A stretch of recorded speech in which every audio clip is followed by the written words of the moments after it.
오늘의 주요 뉴스입니다. 지난주 발사가 중단됐던 누리호가 오늘 다시 발사대로 옮겨졌습니다. 누리호는 오전에 기립과 고정 작업이 완료되고 오후에는 연료와 산화제 충전을 위해서 엄빌리컬 타워에 연결됩니다. 내일 발사가 예정된 누리호는 기계적 결함의 보완을 마친 상태입니다.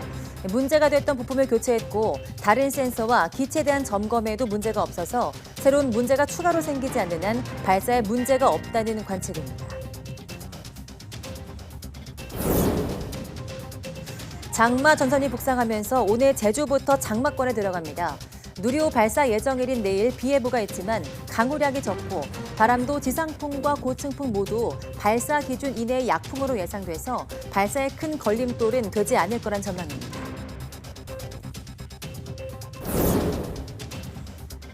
코로나19 신규 환자가 일주일 만에 다시 3,000명대로 떨어지면서 160일 만에 가장 적은 수를 기록했습니다.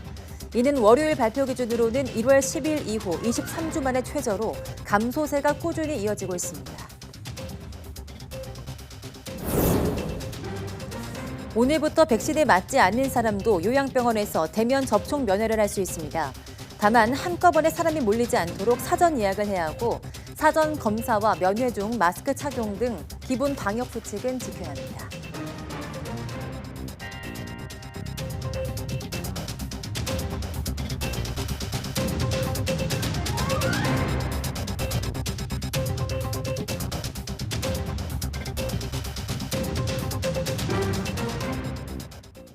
네, 여러분 안녕하십니까? 6월 20일 사이언스 투데이입니다. 네, 지난주 일단 산화제 탱크 내 레벨 센서 문제로 발사가 연기됐던 누리호가 기술적 보완을 거쳐 내일 발사될 예정입니다. 누리호는 오늘 아침 조립동에서 발사대로 이송을 마쳤는데요. 현장에 나가 있는 취재 기자 연결해서 자세한 내용 알아보겠습니다. 이성규 기자. 고흥나루우주센터입니다. 네, 누리호가 일단 발사대 이송 작업은 잘 끝났는데요. 지금은 어떤 상태입니까? 네, 말씀하신 대로 누리호는 오늘 아침 7시 20분 조립동에서 출발해 오전 8시 44분 제2발사대로 이송을 마쳤습니다. 지금은 수평으로 옮겨진 누리호를 수직으로 세우는 기립 후 안착 작업을 진행 중입니다. 정부는 지난 금요일 누리호 발사 계획을 다시 잡았는데요. 내일인 21일을 누리호 발사일로, 따라서 하루 전날인 오늘 21일 이송일로 잡았습니다. 실무진으로 구성된 항우연은 어제 오후 비행관리위원회를 열어 기상 상황 등을 살펴보고 오늘 오전 계획대로 누리호 이송을 결정했습니다. 이송 과정 방식은 지난주와 같습니다. 무인 특수 이동 차량, 즉 트랜스포트에 실려 이송됐습니다. 1.8km를 사람이 걷는 것보다 훨씬 느린 속도로 아주 천천히 이동했습니다. 지난주의 경우 고흥 지역에 비가 내리고 흐린 날이 이어지면서 14일로 예정됐던 누리호의 이송이 기상 악화로 인해 하루 연기됐었죠. 오늘 오전에는 비가 내리지 않아 이동 차량이 노면에서 미끄러지는 상황은 발생하지 않았습니다. 기립 작업이 예정대로 끝난 뒤 오후에는 연료와 산화제 등을 충전하기 위한 엄빌리컬 케이블과 전원 케이블 등을 연결합니다. 또 연료나 산화제 충전 과정에서 막히거나 셀 가능성이 있는지 파악하는 작업인 기밀 점검 등 발사 준비 작업을 수행합니다. 정부는 오늘 오후 3시 30분 누리호 이송과 기립 과정에 대한 간략한 설명을 진행할 예정입니다. 또 내일 오후 오전 기술적 준비 상황과 기상 상황 등을 종합적으로 검토해 최종 발사 시각을 결정할 계획입니다. 네, 현재 누리호는 예정대로 작업이 잘 진행 중이라는 설명이신데요. 앞서 지난주 누리호 발사가 중단된 것은 일단 산화제 탱크 센서 문제였죠. 이 문제는 완전히 해결이 됐을까요? 네, 그렇습니다. 지난주에 온 국민이 누리호 발사를 기대했을 텐데요. 안타깝게도 누리호는 발사 하루 전날인 15일 취소됐습니다. 일단 산화제 탱크 내 산화제 충전 수위를 측정하는 레벨 센서가 오작동했기 때문인데요. 레벨 센서 오작동의 원인을 분석하기 위해서 누리호는 지난 15일 발사대에서 다시 조립동으로 이송됐습니다.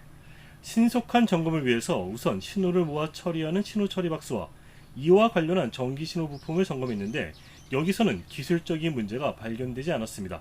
결국 레벨 센서를 점검해야 했고 그러기 위해서는 1단과 2단 연결부를 분리해야 했는데 보완 작업이 오래 걸릴 것이라는 계산이 나왔지만 단을 분리하지 않고도 가능하다는 것을 극적으로 발견했습니다.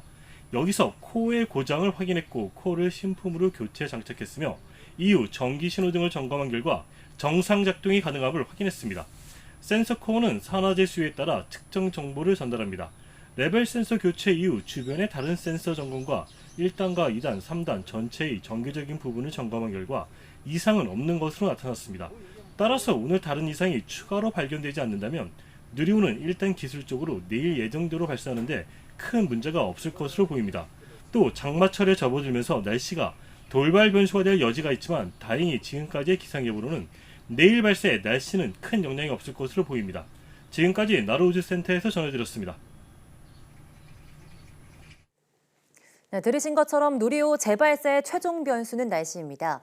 오늘부터 여름 장마가 시작되기 때문인데요. 현재 예보대로라면 발사에는 큰 문제가 없을 거란 전망이지만 돌발적인 날씨 변화는 마지막까지 방심할 수 없는 변수가 될 것으로 보입니다. 정혜윤 기자입니다. 지난주 2차 발사가 하루 연장된 것은 바람 때문이었습니다. 이송후 기립 과정에서 14층 높이 구조물에서 작업해야 할 연구진의 안전이 문제가 됐습니다. 예상됐던 날씨가 이송하는 데 좀 어려움이 있을 수 있고, 그다음에 이송 후 발사대 기립 후 각종 엄브리칼 케이블을 연결하고 점검하는 작업에 발사대에서 작업하는 인원들의 안전에 문제가 있을 수 있다는 판단하에 발사 당일에는 낙뢰와 강풍이 발사 제한 요소가 됩니다. 바람은 평균 초속 15m, 순간 최대 풍속이 초속 21m를 넘으면 발사가 중단됩니다. 발사대 인근이나 발사체 비행 경로에 낙뢰 방전 현상이 있어서도 안 됩니다. 여름 장마가 시작되지만 현재 예보대로라면 누리호 이송과 기립, 발사에 날씨로 인한 지장은 없을 것으로 보입니다. 이송과 기립 작업이 이루어지는 오늘 우주센터는 흐리지만 비는 내리지 않습니다. 바람도 약하게 불 것으로 보입니다. 발사 당일에는 비 예보가 있지만 양이 적고 낙뢰가 발생할 정도로 강한 비는 없을 것으로 예상됩니다. 바람도 지상풍과 고층풍 모두 발사 기준 이내로 비교적 약하게 불겠습니다. 약하게 비가 내릴 가능성이 조금 높아 보입니다. 바람은 지금 현재 고기압 가장자리고 크게 지금 현재 영향을 주지는 않을 걸로 예상을 하고 있습니다. 기상청은 발사가 불가능할 정도로 상황이 악화하지는 않을 것으로 보고 있지만 장마 전선이 북상하면서 낙뢰 등 날씨에 변화가 생길 가능성이 있어 지속적인 예의 주시가 필요하다고 밝혔습니다. YTN 정혜윤입니다. 네, 방금 정혜윤 기자도 언급했지만 오늘 장마 전선이 북상하면서 제주도부터 장마권에 들 것으로 보입니다. 기상청은 제주도 남쪽 바다에 머물던 장마 전선이 북상하면서 오늘 저녁 제주도부터 장맛비가 시작하겠고 내일은 남해안까지 비가 확대하겠다고 밝혔습니다. 내일까지 제주도에는 10에서 40mm, 전남과 경남 지방에는 5에서 10mm의 비가 예상됩니다. 장마 전선은 이번 주 중반까지 제주도와 남해안에 영향을 준 뒤 금요일과 주말에는 충청도까지 북상할 전망입니다. 반면 서울도 수도권은 당분간 장마권에서 벗어난 채 30도를 웃도는 한여름 무더위가 기승을 부리겠습니다.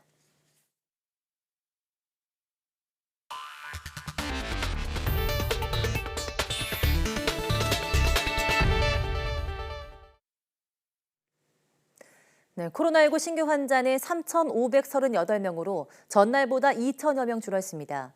전반적인 감소세 검사 건수 적은 주말 영향이 겹치면서 감소폭이 컸습니다. 일주일 전보다는 200여 명 줄어드는 등 월요일 발표 기준으로는 지난 1월 10일 이후 가장 적었습니다. 환자 자체가 줄면서 피해도 급증 없이 안정적입니다. 위중증 환자는 2명 늘어난 72명으로 9일째 두 자릿수입니다. 하루 새 숨진 환자는 10명으로 누적 24,451명입니다. 네, 오늘부터 백신을 맞지 않은 사람도 요양병원에 찾아 대면 접촉 면회를 할 수 있습니다. 코로나19 신규 확진자는 열 하루째 10,000명 미만을 기록하는 등 안정세인데요. 방역당국은 확진자 격리 의무 해제 대신 가을 재유행 대책을 세우는 데 방점을 찍기로 했습니다. 김연아 기자입니다. 요양병원 입소자들은 가족들과 오래 생이별해왔습니다. 간혹 허용되던 대면 접촉 면회는 면회자 모두 백신 접종이 완료돼야 하는 데다 기간과 인원 제한 등 조건이 까다로웠기 때문입니다. 인원 제한이 있어가지고 다 못 들어왔어, 엄마. 하고 다음 사람 밖에서. 하지만 이제 사전 검사와 마스크 착용 등 기본 방역 수칙을 지키면 백신 미접종자도 면회가 가능합니다. 인원 제한도 사라집니다. 입소 입원자의 외출과 외박 제한도 넉 달 만에 풀립니다. 4차까지 백신을 접종했거나 2차 접종 뒤 확진됐었다면 진료 목적이 아니어도 병원 밖으로 나갈 수 있게 된 겁니다. 코로나 확진 감소세가 계속되면서 열흘째 확진자가 10,000명 미만을 유지하고 위중증 환자가 70명대로 내려앉은 덕입니다. 하지만 주간 사망자가 여전히 100명이 넘어서 감염 안정권이라고 말하긴 어렵고 격리를 해제하거나 하루 이틀만 단축해도 재유행을 앞당길 수 있다는 조사가 나와 안심할 때는 아닙니다. 전문가들도 지금은 오미크론 여파로 생긴 항체 효과로 감소세가 유지되고 있지만 가을이 되면 항체가 약해질 거기 때문에 대유행 대책부터 세워야 한다고 지적했습니다. 새로운 변이가 유행을 한다 그러면 사실 올 여름에 휴가철 매개로 해가지고 유행이 시작될 수도 있고요. 그게 아니라 오미크론이 유행한다고 했을 때는 앞으로 한 2개월 정도는 좀 더 여유가 있는데 결국 한 9월 정도 가게 되면 결국 확진자 수가 다시 증가할 수밖에 없는. 방역당국은 당분간 가을 재유행 대비에 집중한다는 계획입니다. 또 미 FDA가 생후 6개월부터 5세 미만 영유아에 대한 백신 접종을 승인한 것과 관련된 논의도 본격 시작할 전망입니다. YTN 김연아입니다. 네, 앞서 전해드린 것처럼 이번 주 제주를 시작으로 장마가 시작됩니다. 가뭄을 해결해줄 단비이긴 하지만 아프리카 돼지열병 등 가축 전염병이 확산할 수 있어서 정부가 특별 감시에 들어갔습니다. 김홍래 기자입니다. 아프리카 돼지열병은 양돈 농가를 매년 괴롭히고 있습니다. 야생 멧돼지가 주범으로 꼽히는데 정부는 광역 울타리로 멧돼지 이동을 최대한 막고 있지만 구멍이 뚫린 곳이 적지 않습니다. 살처분된 돼지 매몰지에서 나오는 침출수 관리도 쉽지 않은 부분인데 장마철이 시작되고 태풍이 찾아오면 오염된 멧돼지 사체와 매몰지 토사 등이 유실돼 바이러스가 순식간에 퍼질 수도 있습니다. 때문에 정부는 올해도 아프리카 돼지열병 확산을 막기 위한 특별 감시팀을 가동합니다. 지난해 집중호우로 훼손되거나 유실됐을 우려가 있는 매몰지 150여 곳을 골라 점검하고 시료를 채취해 아프리카 돼지열병 바이러스의 오염 가능성을 분석할 예정입니다. 감시 대상 수계는 기존 4개에서 남한강과 금강까지 6개로 늘렸고 만약 매몰지가 훼손되거나 바이러스가 검출되는 등 오염 우려가 있으면 매몰지를 옮기거나 없애도록 지자체에 요청할 예정입니다.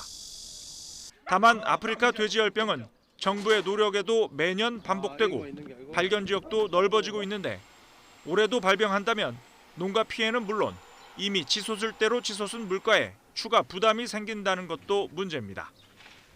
YTN 김웅래입니다.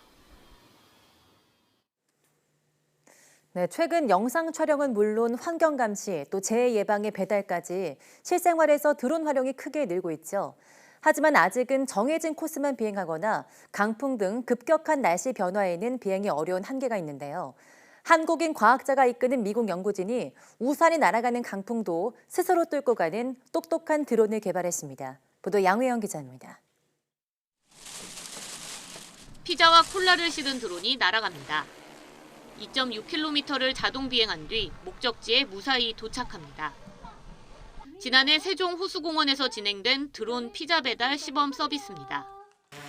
최근 드론은 영상 촬영과 각종 배달은 물론 농사일에다 환경 감시, 안전 진단까지 다양한 분야에서 활용되고 있습니다. 하지만 아직은 정해진 코스만 날아야 하고 강풍이 부는 상황에서는 운용이 어렵습니다. 그런데 한국인 과학자가 이끄는 미국 연구진이 바람 등 악천후 날씨에 즉각적으로 대응할 수 있는 똑똑한 드론을 개발했습니다. AI를 적용해 몇 가지 변수만 바꿔도 실시간으로 날씨 변화에 대응하는 방식으로 신경망을 설계한 겁니다. 연구진은 바람 상태를 사전 학습한 AI 드론을 강풍이 부는 상황에서 12분 동안 비행시켰습니다.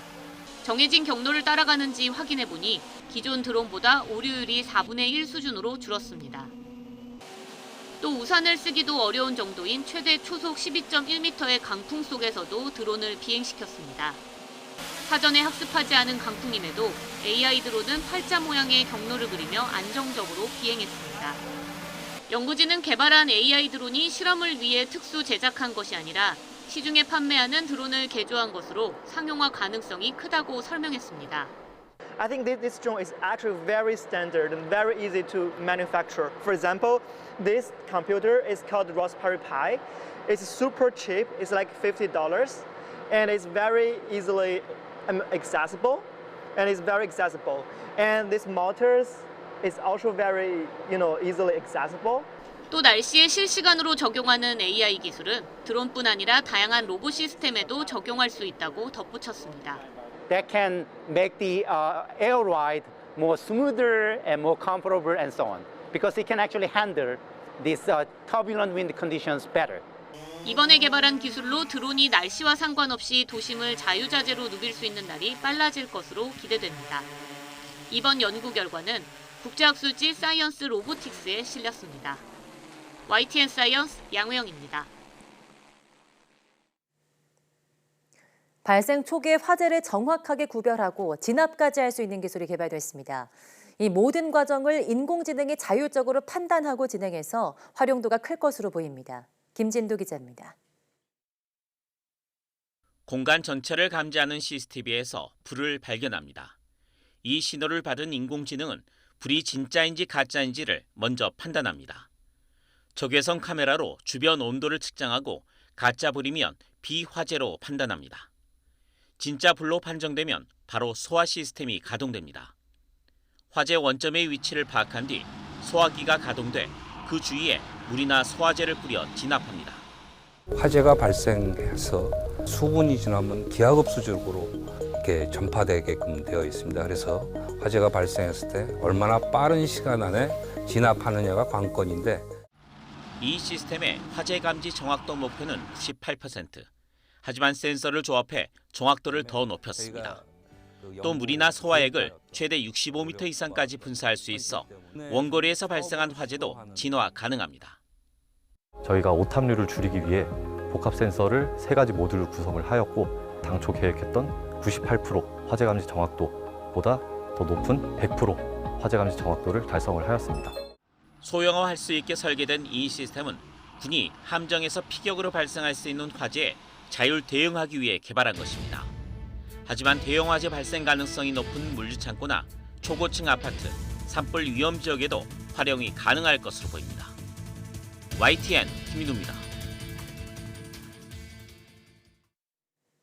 세계적으로 액화, 천연가스나 수소 등 친환경 연료를 사용하는 선박이 늘고 있는 추세입니다.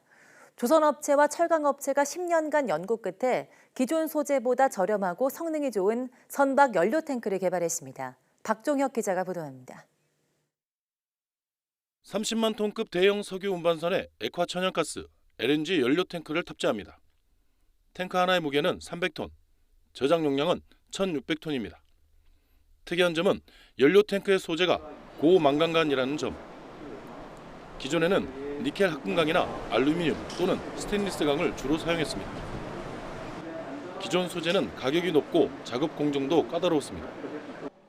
대우조선해양과 포스코는 이런 단점을 보강하기 위해 고망간간으로 탱크를 제작하는 기술을 지난 10년 동안 공동으로 개발했습니다.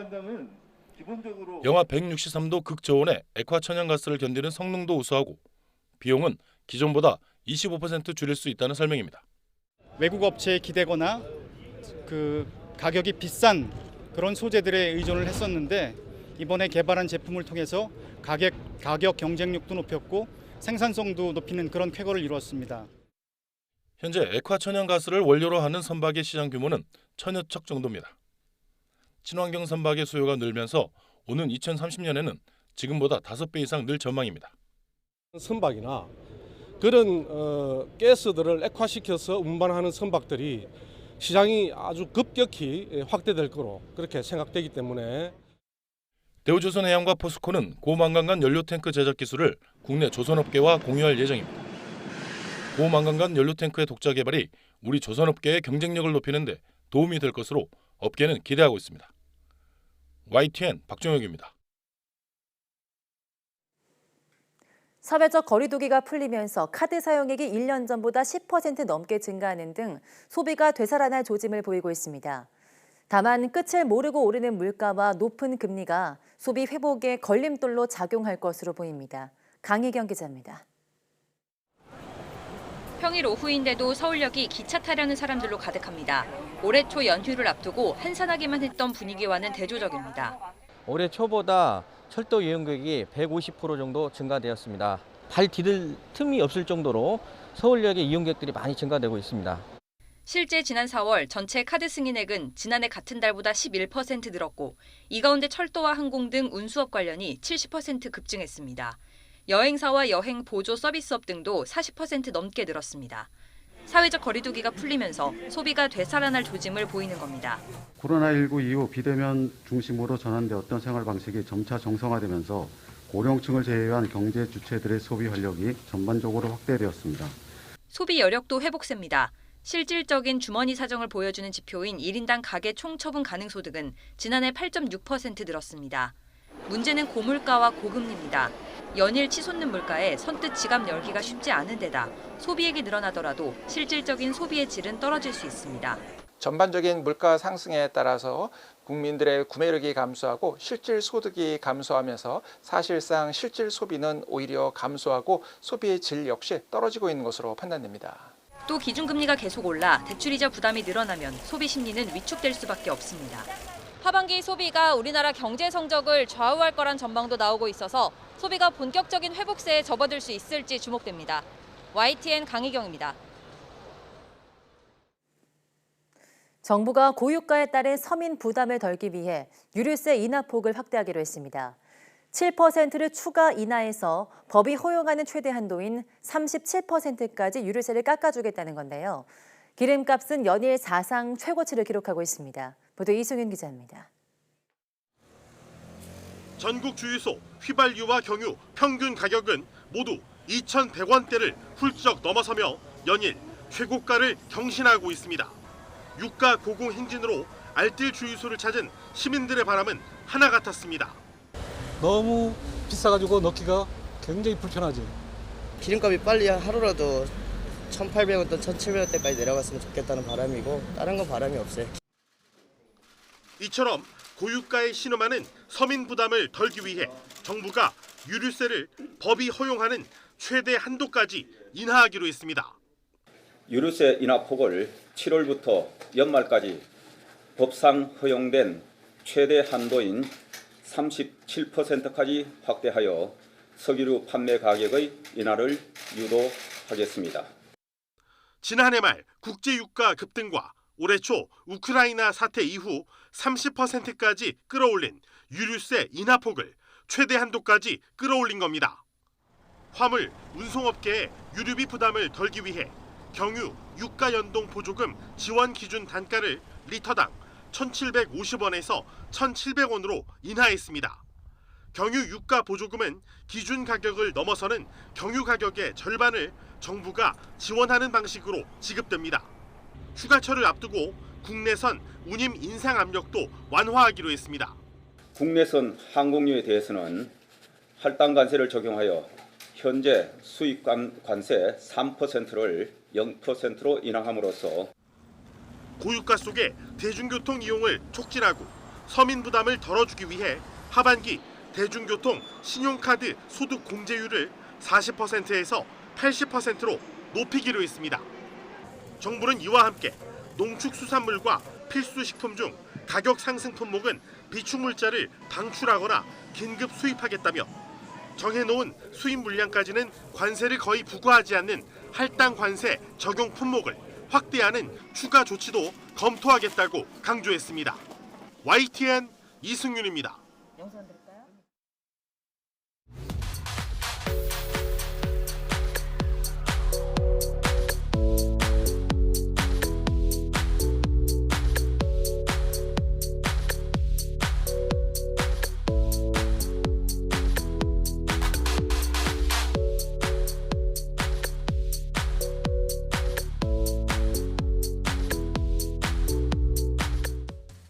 암 중에서 식습관과 가장 밀접한 암은 대장암일 텐데요. 과거에 비해서 식습관이 점점 서구화되면서 패스트푸드, 가공육의 섭취가 잦아져 젊은 층의 대장암 발병률이 늘고 있다고 합니다. 오늘 오후 사이언스투데이 레몬 보고서에서 대장암의 예방부터 증상까지 다양한 이야기 나눠보겠습니다. 많은 시청 바랍니다. 시청해주신 여러분 고맙습니다.